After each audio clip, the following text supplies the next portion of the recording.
Hello everyone, and welcome to another region deep dive. This time, we're going through Tirannwn, exploring all of the content that you'll unlock by choosing this as one of your regions, and some of the tasks that you can expect to complete if you decide to go for this region. Tirannwn is another great example of what I consider a support region.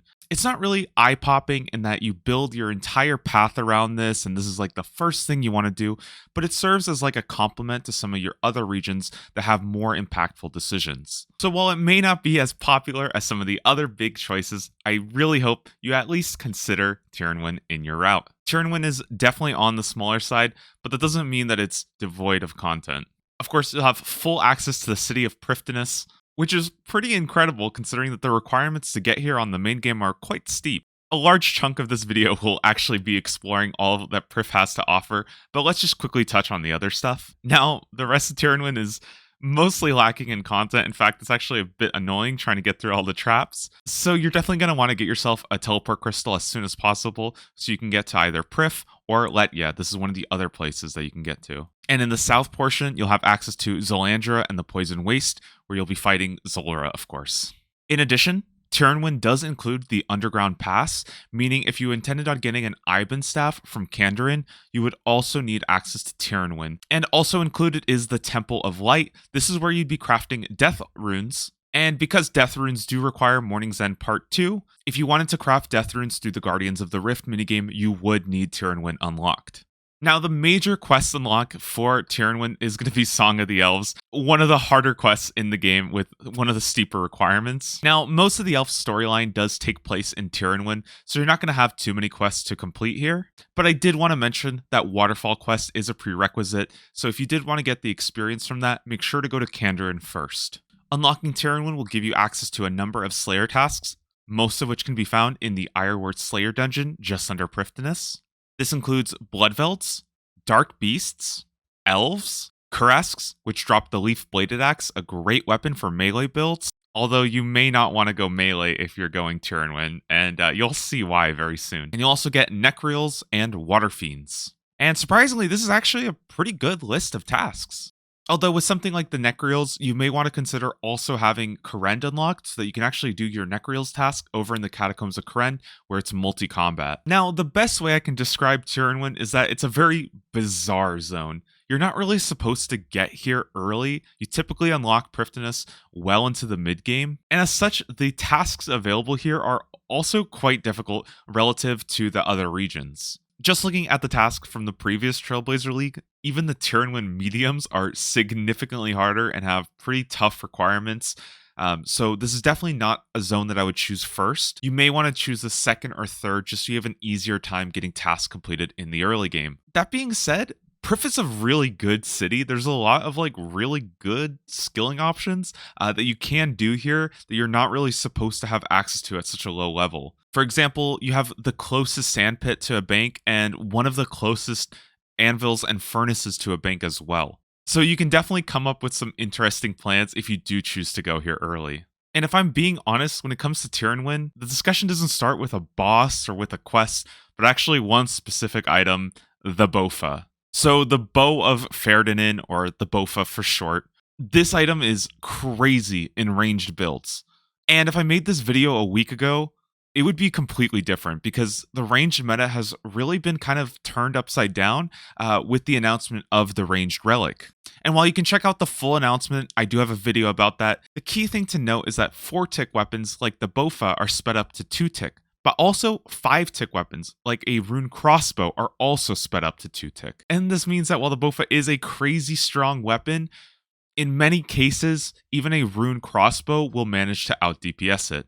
And without turning this video into an entire DPS comparison of how the BoFA does versus like a rune crossbow or other ranged weapons, I've seen roughly that the rune crossbow, with ruby bolts taking advantage of that spec that does percentage-based damage, the rune crossbow does more damage on monsters that have more than 300 health, meaning if a monster has less than that, or once you get a monster down below 300 health, the BoFA will do more damage. And it's also important to note that just because it does less damage or comparable damage doesn't mean that it's doing bad damage. The BoFA will still do absolutely crazy damage and shred basically every boss in the game. So while it certainly might not compete against like a Zerite crossbow or the twisted bow, there's not going to be any content in the game. There's not going to be any content in leagues that is out of reach because you decided to go Tirannwn and get a BoFA. On top of that, once you do go Tirannwn, the Gauntlet doesn't even require any gear to get started. So you won't even need like a very strong setup. You'll just get in there, you'll get your BoFA, you'll get your crystal armor that buffs up the BoFA, and that's like the most simple progression in the game. You've basically unlocked a fantastic range set that you can go and just start slamming every other content with. Now, I know some people like the really long chase grinds, getting your twisted bow from the Chambers of Xeric, going for a Zerite crossbow and farming next. But if you want a relatively simple progression and you don't mind spending some time in the Gauntlet, this is a great option. And I think a lot of people are throwing it out for really no reason. So if your plans change and you just don't want to go Tirannwn anymore because you heard it's like a completely garbage region, I still think you should give it a fair shot. And so with that, our tour through Priffdinas will actually start in the Gauntlet. This is how you get the BoFA. The Gauntlet, and then its harder version, the Corrupted Gauntlet, have a chance of giving you the Enhanced Crystal Weapon Seed, which can be used to make either the BoFA or the Blade of Saildor. A pretty strong melee weapon. Although again, it has the same problem as the BoFA where it does get outclassed by some of the stronger 5-tick weapons, such as a leaf-bladed battle axe from Kurask's. But if melee isn't your preferred style, the Blade of Saildor will still be one of the strongest melee weapons you can use when you do need a melee weapon. In addition, you'll be getting Crystal Armor Seeds, which can be used to make the Crystal Armor set. This has a bonus damage when using crystal weapons, such as the BoFA. And basically, if you're planning on using the BoFA, you're going to be using the Crystal Armor set. It becomes your best in slot gear, no questions asked. So you're going to get both. You're going to basically slaughter everything else. You're going to be doing great. In addition, there are a number of tertiary drops from the Gauntlet and Corrupted Gauntlet. In particular, you can get dragon arrows, which can be very useful if you plan on using the Twisted Bow and need a good supply of dragon arrows. And in case some of you are wondering, the 90% ammo conservation of ranged weapons does also apply to the charges from the BoFA, so you're not just going to be chewing through crystal shards like crazy to keep the weapon fueled. And don't forget, you can corrupt it for 2,000 crystal shards, so that you don't have to keep adding more crystal shards to keep it charged. And you'll probably have enough crystal shards, so you should do this if this is like your main weapon that you're going to be using. Now, one thing to note about the Gauntlet and the Corrupted Gauntlet, the boss here usually does require 2 combat styles, because it will go immune to whatever combat style you're using. However, there's a really cool method that you should definitely try to learn if you're going for Tirannwn in leagues. And this is the 5-to-1 method. Now, I'm not nearly good enough at the Gauntlet to fully be able to explain this, but I at least wanted to show you guys the methodology and why this is so much more important for leagues than almost any other like special boss killing method. Now, at any one moment, Hunlif will be immune to 1 source of damage. This is why you would ordinarily need 2 types of combat styles to fight the Hunlif. And the way Hunlif determines this is every 6th attack, it will basically pray against what you are using. So let's say range was our preferred combat style. This is the one that we did more damage with. We had the bonus accuracy with. We could very safely do 5 range attacks and nothing would happen. However, once we do a 6th range attack, Hunlif will switch and start praying against range. This means that we would need 6 more attacks off style to actually swap him back out, and we can start doing damage again with our main style. And of course, in leagues, you want to be doing as much damage, spending as much time in your preferred style that really uses your combat relic to its full advantage. Luckily, the Hunlif is a bit of a dummy, and we can actually trick him into doing the wrong prayer. If instead of a ranged attack on our 6th attack, we actually did a magic attack, the Hunlif would then pray magic because it thinks that we've been using magic this whole time. This would allow us to go back and start doing ranged attacks again. However, if we wanted to continue the cycle, that next 6th hit would have to be melee instead. Remember, Hunlif is now praying mage, so our 6th attack has to be melee, and then Hunlif will decide to pray melee because it thinks we've been attacking with melee. And then you'll simply be able to rinse and repeat this entire cycle, 5 range attacks, 1 mage hit. 5 range attacks, 1 melee hit. The 5-to-1 method. Now you may be thinking, well, the ranged relic has a 10% chance to fire another hit. Wouldn't that mess things up? Do I have to keep track of when my ranged relic works? And luckily, it's been confirmed that this will not actually count as a hit for Hunlif's counter. So all you're going to have to do is count 5 hits, 1 off hit. 5 hits, 1 off hit. I'm sure there are much better guides explaining this. This is just a very quick explanation. And you can really see how much more hits you're getting in your preferred combat style, because this can be applied to all 3 of them. It doesn't just have to be a range. You could do like 5 magic, 1 range, 5 magic, 1 melee, and so on and so on. So even if you're a bit new to PVM and you haven't quite learned some of these more advanced techniques, this is one I would definitely consider if you're going for Tirannwn. Alright, and back to RuneScape. So the Gauntlet is found in the Amlod district. This is over in the northwest. We're going to be doing a lap around Priff, basically covering all the content, and I think this is just the easiest way to go through everything without jumping left, right, all over the place. In addition, the Amlod district has some magic trees for you to chop. You'll also have access to a rune shop. This one has just about every rune with the exception of soul runes. Of course, you can't get wrath runes or astral runes, but having access to a good rune shop in your first region is always a good pick. Now, one thing you'll notice throughout Priff is there's a lot of elves that you can pickpocket. These require level 85 thieving, and the rates are not great even at 99. However, this really changes with the Trickster Relic, which gives you a 100% chance to pickpocket, meaning that while you would typically be failing elves quite a bit, with the Trickster Relic, you'd be able to get a 100% rate right at level 85 and just go crazy with them. They have a surprisingly good drop table, and you'll be getting over 1.5 million coins per hour, along with death runes, nature runes, fire orbs, and diamonds for crafting, and a whole ton of enhanced crystal teleport seeds. Now you can use these to upgrade a teleport crystal to the enhanced teleport crystal, which gives you unlimited teleports to Lletya and Priff, but you'll also be able to trade them into crystal shards over at Amrod, who's just in the Heffen district in kind of like this north part. In general, pretty much every activity you do in Priff will give you crystal shards, and you're going to get quite a large collection of them. However, we do have some good uses for them, so don't throw them away. Keep in mind the Trickster Relic doubles your loot, and if you have the Rogue's outfit, which would require Asgarnia,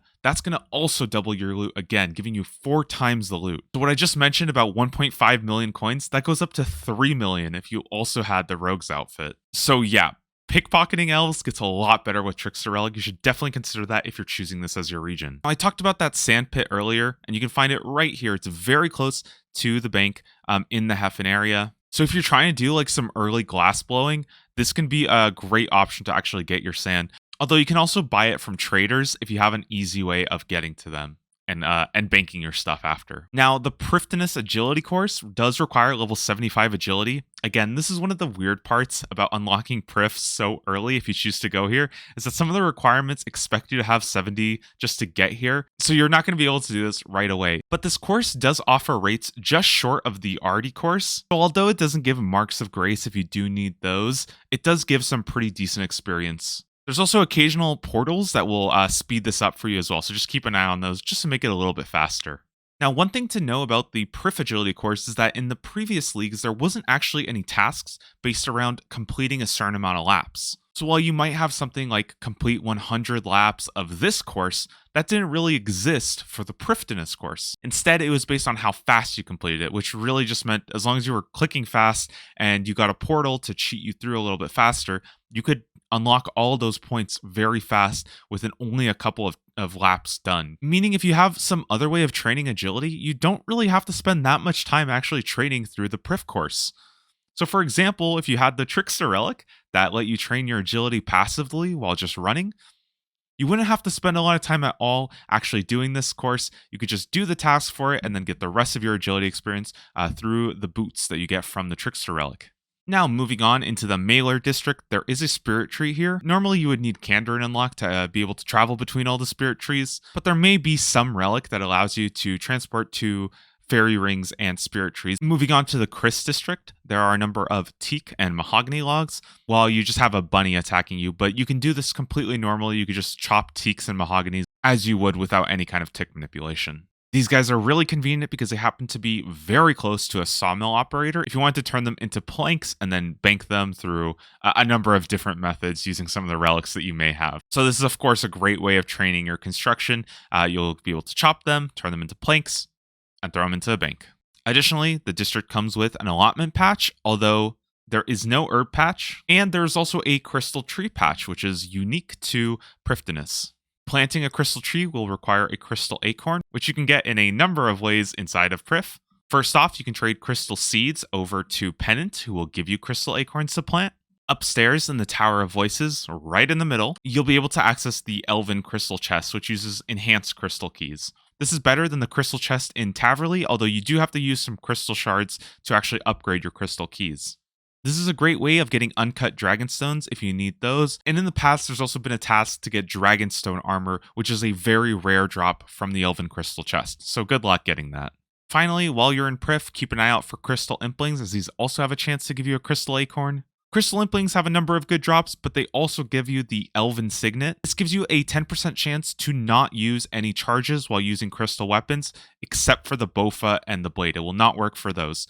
But this also will work for tools such as the Crystal Pickaxe, Crystal Harpoon, and Crystal Axe, which we'll talk about later. Crystal Tree is a great source of farming experience, so you should definitely try to do that as much as you can, and just have a Crystal Acorn ready to replant so you can get your farming going and you don't have to worry about it too much. Next up, in the Kadarn district over in the southeast, not really too much to talk about here except for a number of yew trees. However, the Treharn district is absolutely stacked. First off, you've got the closest furnace and anvil to a bank, with the exception of the Shiloh Village furnace. That is also closer, but it requires 20 gold per item when using it. So having access to this like right away if you do choose to go for Tirannwn as your first zone is surprisingly powerful. You'll also have access to a mining shop which can sell up to rune pickaxes. These are not easy to get in the starting area, so this is definitely a big advantage to going Tirannwn. And you'll also have access to the Treharn mine, and you can see this place is just packed with rocks. It's basically got everything, including Addy and rune rocks. And it's even got a couple spots with 3 iron rocks. This is like a really effective way of power training mining where you just click 1, 2, 3. You get a lot of experience very fast, especially if you have some way to instantly bank that, such as the Endless Harvest Relic. I will note that this does not have any tin or copper rocks. The lowest tier is iron, but you do get soft clay rocks, which are unique to this mine. And this just saves you the effort of actually like putting water on clay to actually make it soft clay and workable. And also, Treharn gives you access to Volcano. Ordinarily, this would require level 70 mining and smithing because those are the requirements to even access Priff to begin with. But in Leagues, because you've kind of cheated your way there, you will actually be able to do Volcano even with like level 1 stats. And the damage you do to Volcano is actually going to be the same from level 1 to level 71. So you're going to be doing quite a lot of damage when starting off. This might be a really decent early game skilling option to get some of those rewards even when your mining level is like relatively incredibly low. Generally though, the experience here isn't great. The main reason why you're doing Volcano is to get crystal tool seeds, which can be used to make the crystal axe, the crystal pickaxe, and the crystal harpoon. This will of course require the dragon version to begin with. You can get the dragon axe either from the Dagonath Kings in Fremennik or from Wintertodt over in Zeah. The dragon pickaxe can only be found off of the bosses in the wilderness or from Kalphite Queen in the desert. And the dragon harpoon comes from worms in Zeah or from Temperos in the desert. And while crystal tools are absolutely great, if you plan on getting infernal tools, that might be a more effective option than crystal, but it's just something for you to consider. Now in the southwest region, in the Ireworth district, this is where you'll access the Ireworth Slayer dungeon, and of course you'll be able to get all those Slayer tasks in this area. Finally, the Ithil district does have some features to keep in mind. You do have a player-owned home portal here, which might be nice to set up your house here. And I think most importantly, the Crystal Singing Bowl. Normally, this is how you would upgrade all of your seeds into the actual like gear that you want to be using. However, because you're going to be getting so much crystal shards by doing so much content here, there's actually a really cool strategy that you can use where you will create something like a crystal body. This gives a ton of crafting and smithing experience, and then you'll revert it back to its original form. This gives you all the armor seeds back, but it does cost crystal shards. And then you can just repeat that process again and revert it again and do that over and over and over again. And as long as you have crystal shards to spend, you're getting absolutely ridiculous crafting and smithing experience. For every hour you spend thieving, you're also going to be getting over 2 million an hour worth of smithing and crafting experience just by using all those crystal shards to just make this super fast. And that's doubled with the rogue's outfit. So you could be looking at 1 hour of thieving equating to over 4 million crafting and smithing experience. So again, the Trickster Relic is really showing up big here. I would definitely recommend that. Just across from the Singing Bowl, you can trade Leon, and she gives you all of the crystals for the respective houses to actually dye your armor to make it whatever color you want. That's how I have this nice black color to represent the Ireworth clan. But on top of that, she also sells the Crystal Crown. This costs a staggering 250 million coins, and it was a task. So if you're going for Tirannwn, you might want to at least start thinking about how am I going to get to 250 million coins by the end of the league. And that's quite a lot, but it's certainly made easier with the elves. And so with Priff completed, we can look at some of the other content you can find that's in Tirannwn and that you're definitely also going to want to take a look at. Now, just to the north of Priff, you'll have access to the town of Gauntlet. And while normally this wouldn't be that useful, there are some maple trees here as well as some shark and lobster fishing spots. However, you'll also have access to a red chin hunting ground in this area. The only places that have red chins are either Kandarin or Tirannwn, so this is a fantastic way of getting your hunter up. And it's only made better with the Trickster relic, which means that whenever Chinchampas will spawn, they instantly run into your trap and you have a 100% chance of catching them. Have I mentioned the Trickster relic is pretty good here? And also, you can find this really cute red panda here, which I just wanted to mention because, as a fun fact, my channel photo is actually a red panda. It's not a fox. So just a cute little addition there. Now, north of the red chins, you can find the rabbit cave. This guy has over 2,000 life and is very, very dangerous. So just be careful. You're in for quite the fight if you do try to take on this rabbit. Now, moving on to Lletya, there's not too much to talk about here, but there is a fruit tree patch, which I'm definitely not checking for the first time in the last year. And you can also talk to the seamstress here to buy as many dyes as you want. This can be a really nice way of actually getting dyes without having to go and trade Aggie for them. We've got one more region to talk about, Zulrah. Now, the easiest way of getting here is to probably use Fairy Ring BJS. This would, however, require 76 agility to get across the agility shortcut, so you probably want to knock that out as soon as possible. You can also take a charter ship to Port Tiris and run here, but that's a lot slower. And then the fastest way is to use a Zulrah teleport, but that drops from Zulrah, so you'll have to kill Zulrah a couple times before you even start getting these. Here, you'll be able to fish sacred eels. The fishing and cooking experience you get from these is not very much, but they will give you Zulrah scales, and that's useful for a number of purposes. So if you wanted a non-combat option of actually getting those for anti-venoms or for charging your weapons, you could just fish for them instead. And of course, you'll have access to Zulrah. It's good to know that you can only range or mage this boss, you cannot melee it, and although Zulrah alternates between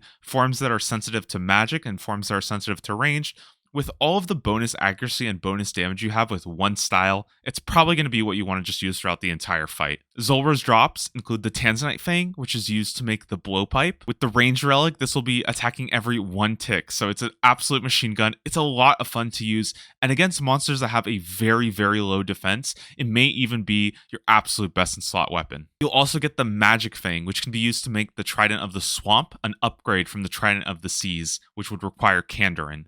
Additionally, you can use it on the Staff of the Dead from Ascarnia in the God Wars dungeon to make the Toxic Staff of the Dead. This just adds a poison effect when you're attacking with it. You'll also be able to get the Serp Helm, which is a really good melee helmet, and it will protect you from venom effects. So if you're running like Vorkath, for example, it might be nice to have a Serp Helm along, even if you're not going for melee, just to have like the free anti-venom, basically. And also, Zulrah drops uncut onyxes, which can be kind of difficult to get, so if you don't want to spend all of your time trading Tokol to get it, maybe just killing Zulrah is going to be your method of getting one. And honestly, that just about wraps up Tirannwn. Again, it's definitely on the small side. It's probably not something that I would really start my build around, but if you're looking for a third region and you want something a bit more on the simple side with some good skilling methods and a couple of fun bosses to take on, Tirannwn is a great option. I know that even personally, I considered going for Tirannwn as my third region with a mage setup, just because I knew I would be killing Zulrah and slamming the Corrupted Gauntlet so fast with my buff damage. And all the other skilling methods are just cherries on top to kind of help me out and let me spend more time doing the grinds in the other two areas, and then just basically farm some easy tasks in the mid game